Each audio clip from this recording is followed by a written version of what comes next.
नीना को पुराने घर बहुत पसंद थे, इसीलिए जब उसे शहर के भारी हिस्से में पुराना और भव्य हवेली जैसा महल मिला तो उसने बिना सोचे समझे उस घर को खरीद लिया।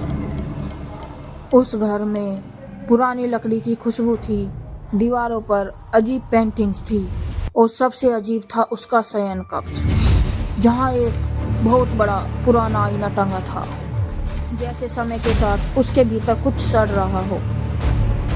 पहली ही रात नीना ने अजीब सपना देखा। उसने देखा कि आईने के सामने खड़ी है, लेकिन उसका प्रतिबिंब कुछ सेकंड तक स्थिर खड़ा रहता है, फिर मुस्कुराने लगता है, जबकि असली नीना बिल्कुल भावशून्य है। फिर सपने में उसका प्रतिबिंब धीरे धीरे कांच पर हाथ रखकर उसे धक्का देने लगा, जैसे बाहर निकलने की कोशिश कर रहा हो।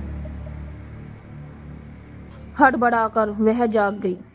कमरा अंधेरे में डूबा था, लेकिन आईने का शीशा हल्की रोशनी बिखेर रहा था।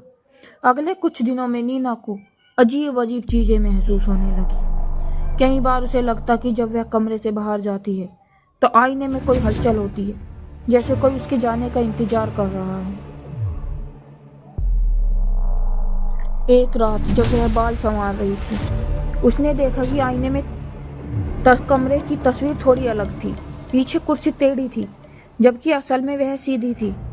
अलमारी का दरवाजा थोड़ा खुला था, जबकि उसने बंद किया था। उसने मुड़कर देखा, सब कुछ ठीक था।